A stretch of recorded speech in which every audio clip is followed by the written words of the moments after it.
சத்சங்கத்வே நிசங்கத்வம் நிசங்கத்வே நிர்மோகத்வம் நிர்மோகத்வே நிஸ்ஸலத்வம் நிஸ்ஸலத்வே ஜீவன் முக்தி. அன்பர்களே, நாம் சற்று சிந்தித்து பார்க்க வேண்டும். நாம் யார்? உடலா, உயிரா? எங்கிருந்து வந்தோம்? எங்கு போவோம்? இவ்வுலகுக்கு வந்த வேலை என்ன? அதாவது நம் கடமை, லட்சியம் என்ன?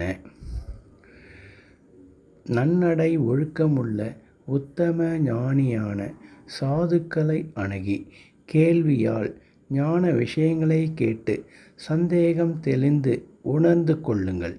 இப்படிப்பட்ட நல்லோர் இணக்கமே சத்சங்கம் எனப்படும்.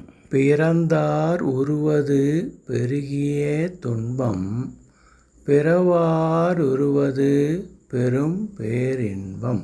மணிமேகலை. இந்த உலகுக்கு சும்மா வரவில்லை, ஏதோ ஒரு காரியமாகத்தான் வந்திருக்கிறோம்.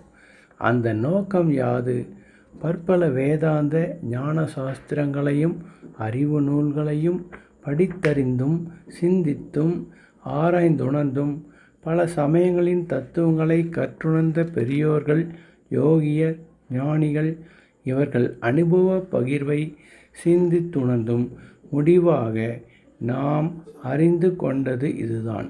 இவ்வுலகில் பிறவி எடுத்த நாம் இனி பிறவாமல் இருக்கவே இங்கு மனித பிறவி பெற்று வந்துள்ளோம். மாதா உடல் சலித்தாள், வல்வினையேன் கால் சலித்தேன், வேதாவும் கை சலித்து விட்டானே நாதா, இருப்பையூர் வாழ் சிவமே, இன்னமோர் அன்னை கருப்பையூர் வாராமல் கா.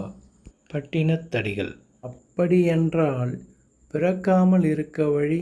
பவம் அகல சிவம் ஆதல் வேண்டும், சிவம் ஆக தவம் செய்ய வேண்டும். நமது ஞான நூல்களின் ஆராய்ச்சியின் மூலம் கண்ட உண்மை இதுதான்.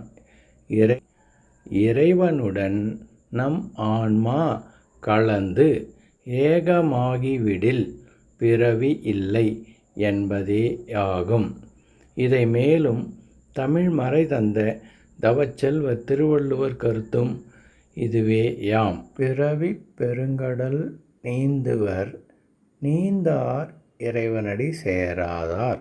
தேகம் பிணமாகி வீழ்வதன் முன்னமே தன்னை அறிந்து தலைவனான சிவம் ஆகிவிட வேண்டும்.